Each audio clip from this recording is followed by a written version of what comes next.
So this is Keith. This is our pilot segment to make it happen. Make it happen is how it says. Taking that leap of faith, wanting to learn more about different entrepreneurs, their outlook, their challenges, their successes.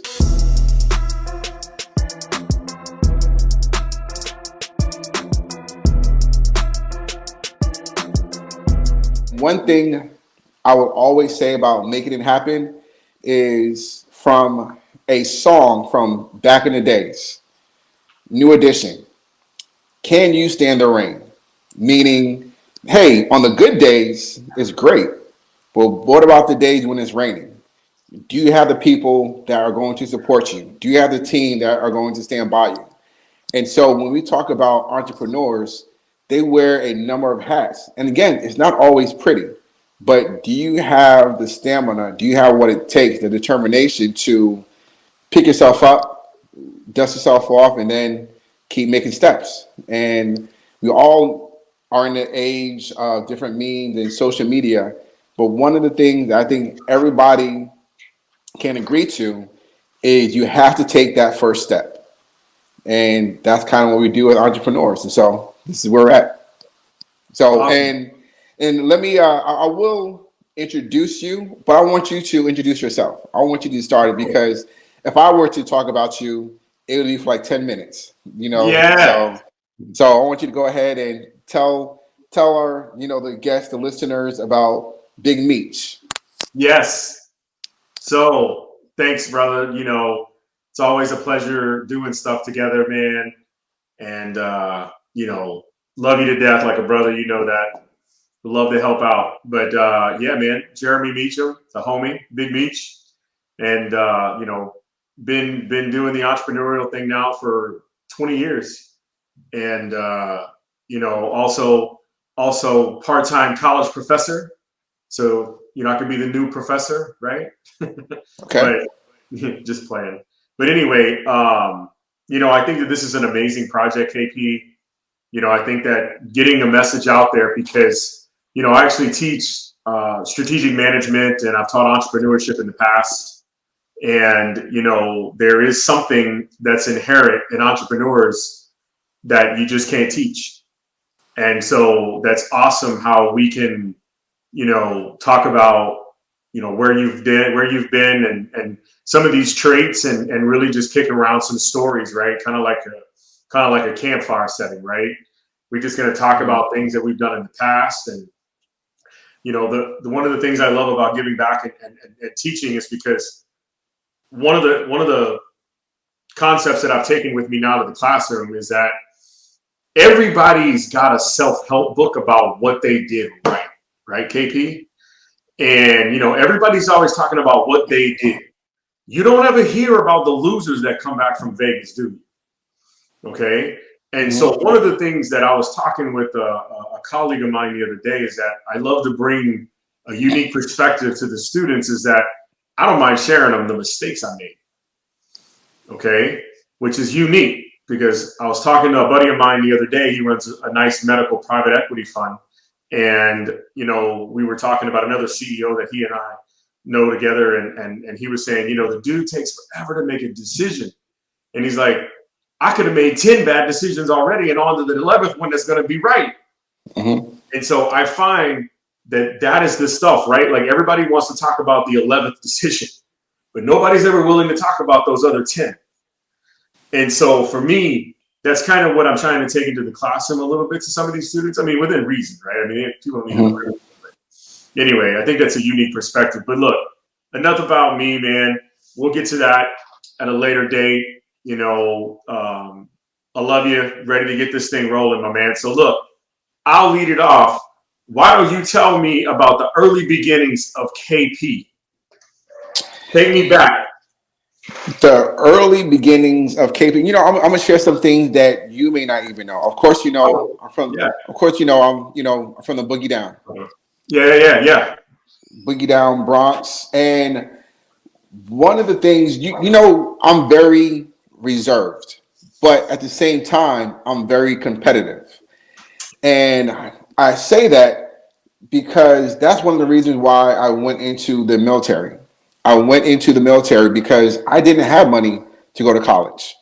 I didn't have the support system to go to college or anything else like that. But I did hear things about the military, the GI Bill. And I saw my cousins going to school. I was like, wow, you know what? They're doing it. I'm going to do the same thing. And so I made it happen. You know, I went to the military. I put aside $100 per month for 12 months, and in the military, making I think we're probably making $600-700 a month, if that. But it was one of those investments that I'm glad I made. It was probably one of the best investments I've ever made in my life. I put in 1,200. I now have 2 college degrees. Right. Studied marketing and finance. I'm good to go with that. Then, I had the opportunity to expand my experience from when I was in the military. I was a surgical tech, and as a young man, I didn't know what I wanted to do in my life. But when I got done with school, I had an opportunity to take my experience in the surgical field, and I worked for one of the major players in the medical device spaces in healthcare. And I was consulting with a number of different surgeons on different products, guiding them on the process as what they do for surgery. It was great for me. It was great to be in this field of working with different surgeons. But it came to a point to where I was like, okay, well, what's next? What was next was I'm going to take that leap and forget about the comfort of being with a well-recognized brand and just kind of do it my way. Made the transition from Houston to Dallas, and I've had my medical device company for a number of years. And don't get it twisted. People see where I'm at right now, but they didn't see where I was 11 years ago when I started. I tell people that I was embarrassed because at the time, years ago, before social media, we had Craigslist. And I found a room on Craigslist that I kind of shared with somebody, and I was embarrassed to bring my daughter there. My daughter probably 5 or 6 years old, and I'm like in a room, just a bed. I don't even think I had a TV, but I was so focused on the grind that I needed to make a way. And I just continued to hustle and had different products, introduced different products in my portfolio. Started off, just grinding, doing what I had to get done.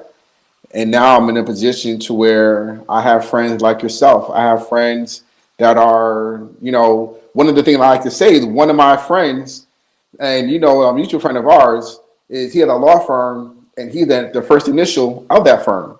I'm like, man, that's a good look. That's a going from where I started to where I'm at right now. Those are good friendships, good connections to have, and I just made a way, and so But that's where I'm at right now. you hit on something earlier that I think you need to expand on a little bit, and I'll kind of walk you down a little bit. Of course. You were talking about how, when you were in the military, you saw some opportunity, but you had a plan, all right? And you had two things that you did that I think translate as much as I've been knowing you in your business life, and which I think can translate from how we run our personal lives to how we run our business life as well. And that is, one, you saved money. All right. Saving is habitual. You and I both know that. All right. Mm-hmm. And the people that I know are savers, and I'm going to be in full disclosure. I'm not a saver. My wife is a saver. All Mm-hmm. right. But I can tell you right now, my dad is a saver. Okay. My dad's ridiculous about saying, like, it's stupid. All right. He's the most Mm-hmm. conservative human being I've ever met. That's one thing. All right. And a lot of times when we look at how we run our lives, is a lot of times how we could run our businesses. And the other thing that I heard you say is that, and I know this because I know a little bit about your background, but why don't you allude to it? There is that element of leap of faith that we all have as entrepreneurs, right? But part of your success wasn't just the leap of faith, but it was also the plan about moving to Dallas. Mm-hmm. And I think that's important. that we talk about the fact that you did have a plan, that it wasn't just the fact of taking a leap of faith and saying, yo, I'm gonna roll up to Dallas and we're gonna open up this fine distributorship and start knocking on doors, right? I mean, Yep. you had a plan of action in place, then you took that leap of faith. A lot of people come up with ideas and put the plan and never take the leap because of whatever reason in the world. And some of that stuff is, environmental issues they can't control. We get that. But a lot of it is just, like you said, that innate thing like, hey, I'm going to take this risk, right? I'm going to take this leap of faith. But why don't you go in a little bit to that, man? For me, I can start off at that stage of my life. I had a defined purpose. And the defined purpose for me was family. And what I say that is my grandparents. My grandmother and grandfather passed away about 20 years ago. And growing up in the city, I was a badass. Mm-hmm. I would get into a ton of trouble. But no matter what kind of trouble I got into, they were always there to support me. They were always looking out for me. And so they became my purpose. I was like, you know what? Yeah, I was this kind of young man back in the day, but I'm going to take a 180. I'm going to take, those lessons from my environment, but I never let my environment dictate what I could be. Sure. And I think what it was, again, was my purpose. I was like, you know what? I don't want to let them down. Mm-hmm. Even though they're no longer, with me, but I still look as though they still guide me. They're still looking over for me. And so they became a real big part of my purpose. The other purpose then was Kennedy, my daughter. And so now, look, okay, I got to look out for her. I got to make sure that she's taken care of. And so the initial stages was trying to take the steps to do great, to kind of show my grandparents, like, hey, I can do this. And now with my daughter, it's like, okay, now I have a new defined purpose. And so for me, it was just doing the little things to where I didn't want to let anybody else down. Right. And at the end of the day, I failed many times. Trust me, I failed in a couple of business ventures. I failed in relationships. I failed in friendships. And I can admit those things. But one of the things about failure, and I'm able to apply it to business, is I can learn from those kind of things.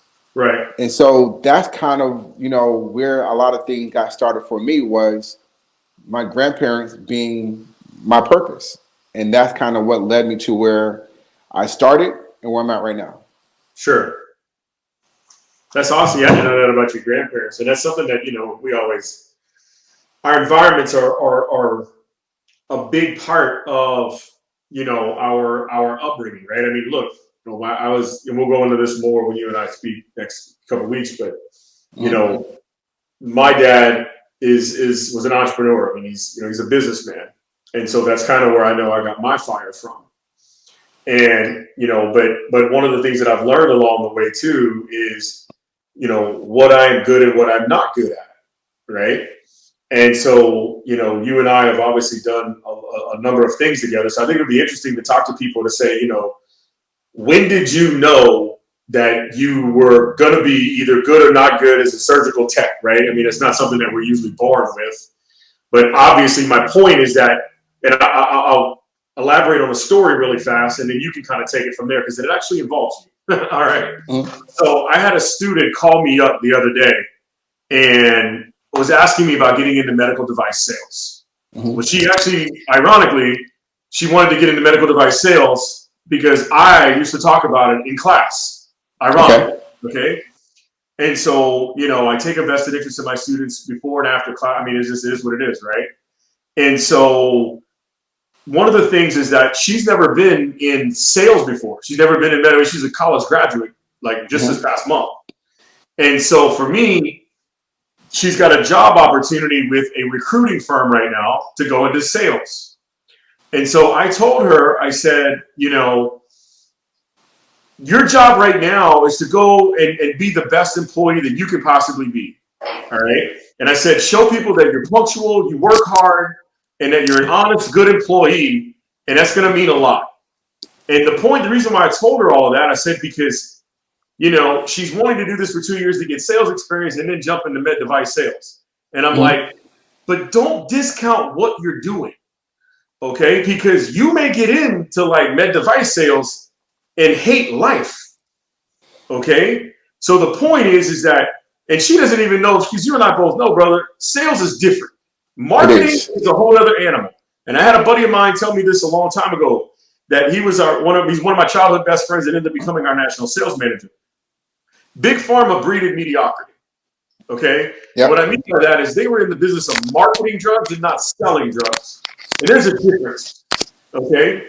And so in med device, you and I both know that, dude, that's sales to the highest level.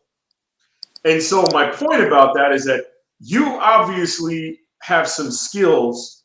You further develop these complementary skills when you were in the military as a surgical tech, which obviously kind of migrated over to you, working for your previous employer, to also opening your own spine distributorship, right? Mm-hmm. So I know I said a lot there, but why don't we go into a little bit about saying, when I entered the military, I got into this, I realized I loved it, I was good at it. And then you see where I'm going with that? No, for sure. So for me, when I was in the military, I did a lot of total hip and total knee surgeries. And so I was firsthand dealing with these devices. I was on the other side of where I'm at right now, meaning that when people ask, what do I do? They don't really know what a surgical tech is or what a surgical tech does. Yeah. They look at the movie, they look at TV shows, and they hear scalpel. We're the ones passing the scalpel to the surgeon. But there's a lot more that goes into that. We are prepping the surgery room before the patient gets in and even after. So now going back to how do I make it happen? I made it happen from back in my days from being a surgical tech. And I have a lot of respect for surgical techs then, and I do now. I have a lot of respect for people that are in also the clinical side behind the scenes, like even sterile processing, techs and managers. These are people that are involved in the clinical setting that not many people know exist, but they are critical to the environment of surgery. And so going back to me being a surgical tech, I was working with surgeons all the time doing total hips, total knee. Then another thing was, again, going from being, grown up in the city, you didn't have a lot of positive influences. You didn't have people that went to college or things like that. So when I was working alongside these surgeons, I was like, man, these guys went to school for 12, 14 years. And I'm complaining about going to school for a semester. Mm-hmm. I was like, man, they put their lives on hold because they wanted to take care of patients. And so that kind of, instilled in me like, look, I can't complain about 4 years, 5 years, 6 years going to school because they're the deeper purpose. And these guys, have done it. And the thing about it is they're regular people just like you and I. They shoot the shit. They do different things, but, I never knew that about doctors at a young age. But now I associate with them, all the time. But again, so now going back from being in the operating room as a surgical tech is I had what I looked at it as the clinical know-how. I had that experience and I still have it. But one of the things that I've always taken away as through the years and as I progress is that being in the operating room requires what I look at as two skill sets. One, critical thinking, and two, identifying solutions. And so with medical device sales, it is relationship based, knowing the surgeon, the hospitals, and things like that is great once you have that. But how do you maintain that? And maintaining it is, again, like I said, having those critical thinking skills, thinking beyond just the norm. When you have a patient on the table that may be bleeding or an instrument drops, the first thought that comes to your mind, like, oh shit, when that happens, what's the other solution? You don't want the surgery to be delayed because now the patient is going to be under anesthesia a little bit longer. So you have to be really quick on your toes, critical thinking, and then come up with a solution. And that to me are one of the key attributes of being a medical device rep. The sales part is great, but again, is really taking care of the patient. And we are essential in the operating room that most people don't know that we exist. And that's just one of the things that we do. And I just kind of made it happen by transitioning from what I knew on the clinical surgical side. And I was like, look, I got this. I know the language, I know the instruments, and I just did what I had to do. So I think though, I think you answered the question, right? But I'll take it a step further and elaborate a little bit more on what I'm understanding too. You developed skills as well that added to your confidence level. You follow me? So that therefore, when you were, because I think that's very important for entrepreneurs to understand too. And I know in some of my quote failures, if you would like to call them that I didn't abide by a rule that my dad taught me that I know you actually didn't get taught by him, but that you actually did without even realizing. And that, my family was in the funeral home business for almost 90 years, right? And I remember my dad telling me at a young age that, it's very important that business owners can do every job at their company. Okay. And, when I look back on some of the things that may not have worked out on our side, it's that, I had pharmacies, right? You know that. And, when shit goes sideways at a pharmacy, I can't step in because I'm not a pharmacist and I can't run this thing. I am required, I am definitively bound by having somebody that's a licensed pharmacist in this particular entity. Otherwise, I can't operate 100%. Yep. Where you obviously picked up the skills and had skills and all the above, and were able to, in worst case scenario, I know you built your business, but my point is that even where we are today, and that's where I'll take this next question, is you can do everything. I know you can. All right, you can do, and I think that's important for entrepreneurs to understand that a lot of times it's important that I'll go down this example. I remember when I was in Mississippi doing my doctorate, I was talking to a girl there at the time, and I used to play golf with her dad all the time, and she cut hair, and she was a very attractive young lady, and there was a concept that was just being started up that I knew of in South Louisiana, and the name of the hair salon was called Just for Him. Okay. And the whole concept was that you would show up, they would give you a beer, they would do the whole hot towel on the face, and they would, kind of rub your shoulders and stuff, the whole 9 yards, right? And I was like, dude, that's a cool concept. I don't need to have these guys come in and tell me how to do it. Hell, why? Come on. And I remember talking to her, and one of my last decisions about not moving forward with that idea, I remember like it was yesterday. I was like, you know what? I can't cut hair. Okay. So if these girls ever get mad at me, and plus on the flip side, dudes ain't gonna come see Big Me to come get their hair cut, right? I mean, it is what it is. I mean, it goes against the concept. And so for you, I know that you were able to take those skills that you had and you learned and roll it into the confidence for you to go out and do what you had to do. All right. And so obviously you started your distributorship, and I know you've done a lot of things. Why don't we allude to some of the things that you have done and kind of what you got going on right now? So I've learned, when I was in school, I looked at, and again, I'm very competitive, like I mentioned earlier. And so when I was going through the process, I was like, what are 2 degrees that an entrepreneur really will be valuable to them? I looked at marketing and I look at finance. Meaning finance is you have to know where to get the money from and how to really apply it into other areas, how to invest in things. I look at marketing as a way to really understand the consumer and get the products out there. There are other degrees, concentrations such as accounting and management that I looked at. I can outsource. I can apply, have an employee or a team member or a contractor do the kind of thing. So those are the things that I was very strategic in my approach as far as what I want to do in business. I always knew I wanted to be an entrepreneur. Actually, I really wanted to be in. I really wanted to be like your boy Marcus Graham. You know Oh Marcus yeah, Graham from Boomerang. I wanted to be that advertising executive yeah. that that's what I saw. You wanted But Robin Givens on your shoulder, man. Come on, bro. man, there you go.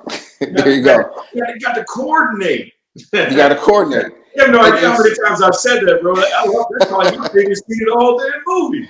exactly. You don't just But stop there. You don't stop there. Look on the inside this jacket. you got it right there. There you go. Thank you. So Yeah. but and so for me, so that's I knew I wanted to be in business. I knew I wanted to do my own thing. So I applied those things. Even though I wasn't taught those things, I didn't have anybody to look up to. I kind of had in myself, like, look, I'm going to take it upon myself to do these things. And so that's when I learned. Now, my failures is I've learned to stay in my lane. And you mentioned about the haircut stuff. A couple of years ago, you know this, I was trying to start an app for photography because at the time, a couple of years ago, the whole buzzword was apps this, apps that, or Uber and or having somebody come buy you out. I'm like, you know what? I want to do an app. I had an employee who I looked at. I can kind of manage this process for me while I was still maintaining my core business on medical devices.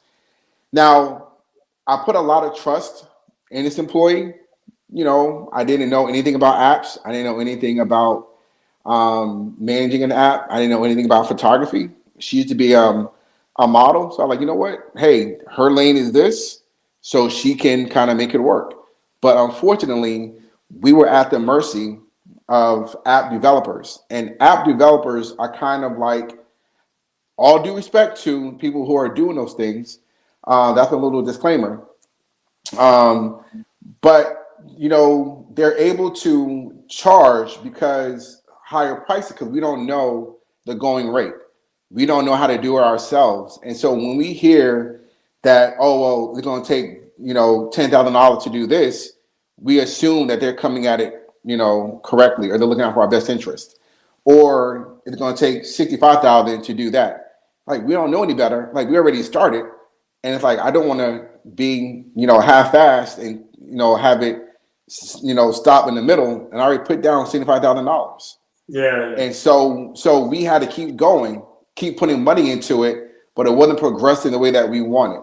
And one of the things I learned from that failure was that was not my lane. My lane is and will continue to be healthcare. And so I try to find solutions in healthcare outside of just the medical devices, but also listening to my surgeons, understand the patients, understand the dynamic of the hospitals, and knowing that the ecosystem of healthcare is disconnected. They're not really centralized. They don't collaborate.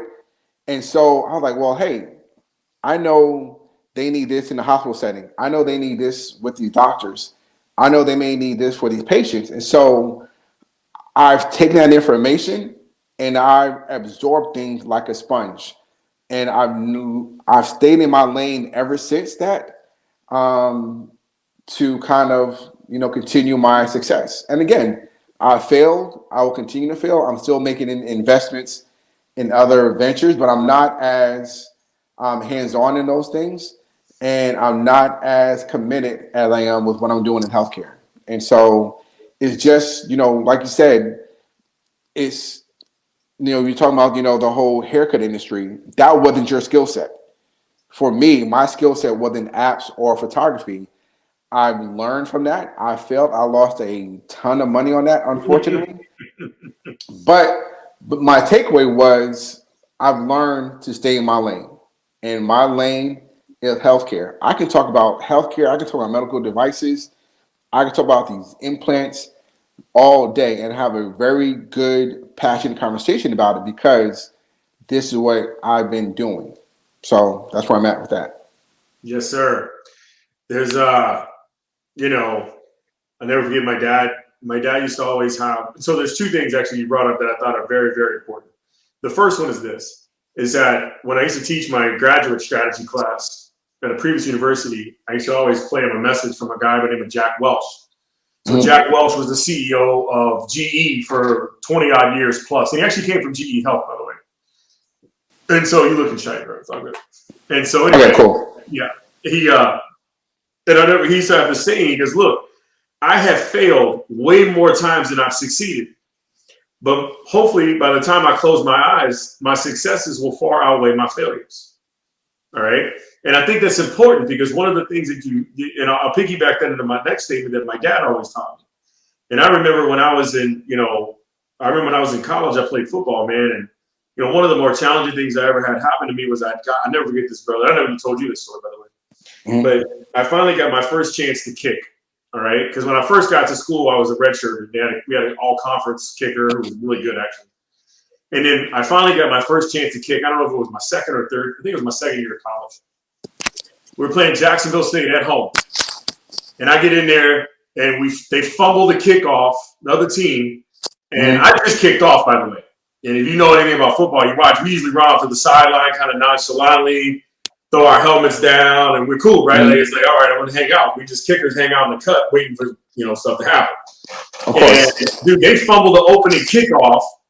And so I'm scrambling, trying to find my helmet, run out on the field, go to kick the extra point. Boom, wide right.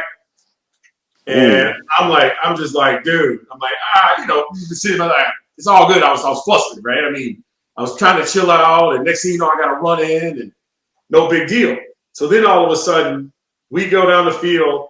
I don't know, it was later in the game. We score another touchdown. I get in there, kick field goal, kick the extra point, miss wide right again. Now I'm like, oh shit, what's up now, right? Everybody's on the side. Like, Meeks, it's cool, bro. Don't worry about it, man. It's cool. You got this, And long story short, we get down about 2 minutes left, and we up by, I think it's like, we're up. I can tell you right now, we were up by 5 points. All right, and we are marching down the field. We get stopped, and I go in to kick like a 35. I think it was a 42-yard field goal. Should be right easy in my wheelhouse. Line up, snap, hit the ground behind the ball, push the ball right again. Your boy missed two extra points and a field goal. All right. Now remember, we're still up by 5. So everybody's like, "Oh, don't worry about it. Meeks, it's cool, bro." So they get the ball back. We're stalling them around the midfield line. We got like 30 seconds left in the game, bro. They go to run a play. Ref blows the whistle, throws the flag. Everybody's like, what the, what? Yeah. Penalty on the band. 15-yard penalty, personal foul on the band. Got it. They get down to the 25-yard line. Now, whoever it was around 25, 30-yard line. Yeah. They got with like 5 or 6 seconds left in the game at this point, bro. They throw a little fade route into the corner. Touchdown. They win the game by 1 point. Man, I was broken. I was balling on the field, man. Finally got my chance. I'll never forget after that. My dad and I were hanging out that night, and I remember him telling me, he said, "Son," he said, "one of the things you're going to figure out in life," he said, "this is one of the most important things you figure out. That one of the least important things you'll find is the score at the half." And that's the way we live our lives as entrepreneurs, is that, we're kind of halfway through around this jam, right? And whether you're up or down, you need to keep going. And that's the point I was making about with Jack Welch, is that, you just keep going, okay? You got to keep making decisions. You can't worry about failure. And that's where I was getting to with the whole plan that you made, is that if you fail without a plan and you fail bad, then that's not good, okay? But if you planned well and you still fail, then you should have some sort of cushion or comfort there to fall back on so you don't just die, right? And I think that's important. And so, those two things, man, I've always taken to heart, is that, 1, always keep going. 2, least important thing, brothers, that score at the half. And that goes both ways, by the way. Yep. All right. Don't rest on your laurels just because you wait up. No, I agree.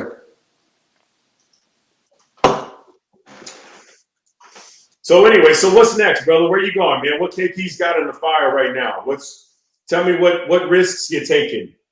Where you What at? What's risk? the spirit? What's the spirit? You know what? I will say this as a entrepreneur, and one of the things we probably don't give credit to is I have to give credit to my team. And I cannot do it by myself. I try to do it early on, and my team, my network, my family, my friends, they've always been a good, true support system. And as a entrepreneur, I wouldn't be where I'm at right now without the team, Mm-hmm. without friends like yourself, without a purpose. And so I can really give credit to them because it's not always about me, not always about an individual entrepreneur. And, when we see the Grammy, the Oscars, somebody wins, they're quick to say, hey, thank you, this person and that person. And as an entrepreneur, I never really get to have that platform where I get to thank my team. Now, I might thank them, um, not necessarily in private, but Christmas come around, bonuses, gifts, and everything. So I thank them in that regard. Give them time off, but I want to really show appreciation to my team that's holding me back. And the reason why I say that is because in order for me to take the next steps, take another step, take another leap of faith, is I need to know that as I go in this direction, what we already have in place is still maintained. And I need to know that, they trust me to really guide them, to Yep. be there for them, to make sure, like, look, because at the end of the day, I look at it as an entrepreneur, I have to feed, I'm responsible for 4 or 5 different families. And so that's a weight that I have on my shoulder. And so I cannot get comfortable.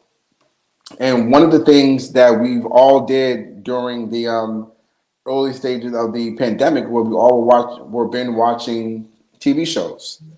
One of the shows that I watched and I continue to watch, having on in the background, was The Last Dance, where it talked about the Bulls MJ. and their dynasty and a whole lot.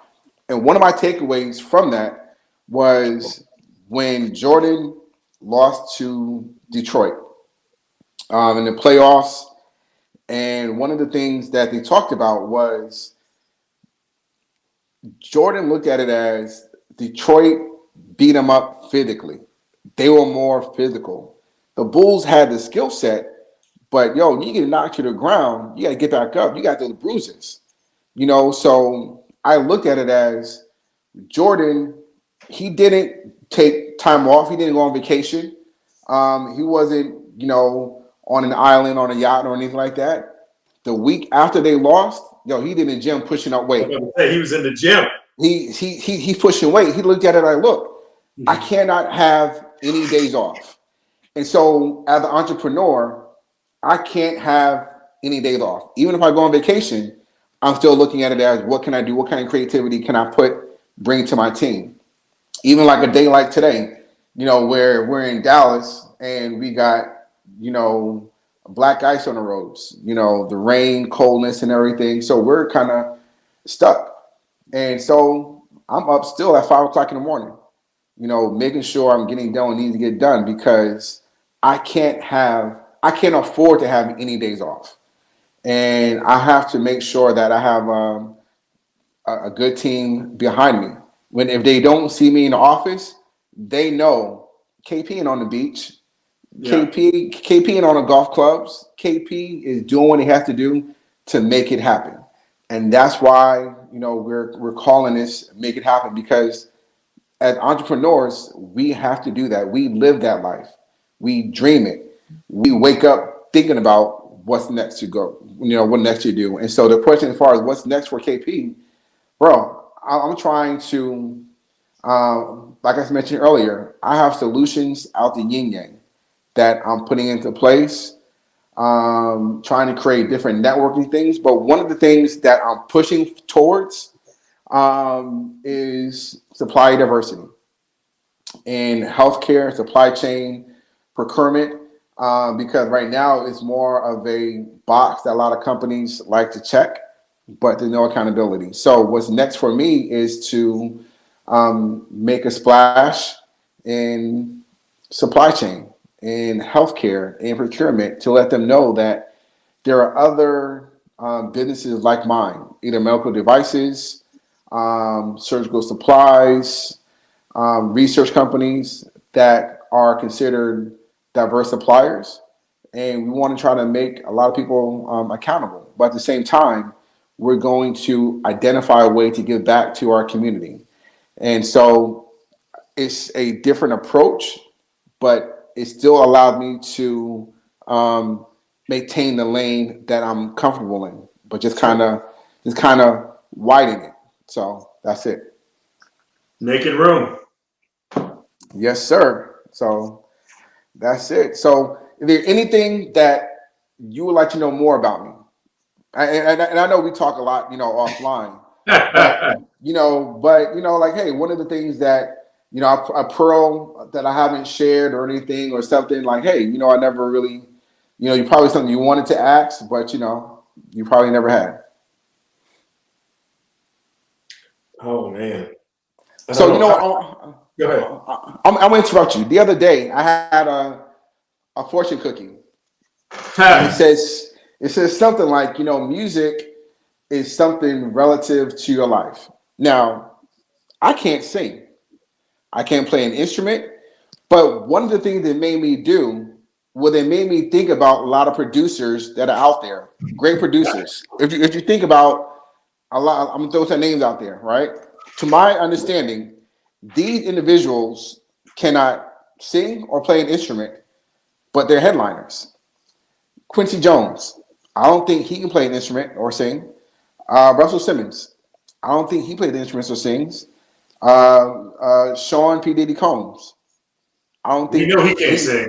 Yeah, but what they do very well is they identify talent. They manage it. They see in others what other people may not have. And so they kind of have that skill set. And the reason why I'm saying that is because of that, they were able to identify a young man by the name of Christopher Wallace, one of the greatest. And his song, I don't care what I'm doing, once I hear It Was All a Dream come on, yo, if you're calling me, I'm not picking up the phone. I'm not doing anything. If it's a Friday, I'm having a bad day, I can turn that song on because it can kind of, relate to a lot of things that I've experienced. I never, I've had those kind of Christmases where I didn't have anything. I didn't, have, the best things in life, but I pushed through. And so when I hear that song, when I read that fortune cookie, I was like, man, I don't do anything with music, but I know with that song right there, and when it comes on, it's my feel-good song. It's a song that says, hey, you know what? I'm going to make it. I'm going to make it happen. And so when that beat comes on, I remember back in the day on the classroom, in the classroom on the lunch table, doing that beat. Yeah. Man. But yeah, so so those are one of the things that really, sometimes music inspires me, but that song right there, it just kind of it motivates me. It was all a dream. I used to read Word Up magazine. Yes. Yeah. So, but yeah. Awesome. Yes, sir. It was all a dream. I used to read Word Up magazine. Salt and pepper and Heavy D up in the limousine, hanging pictures on my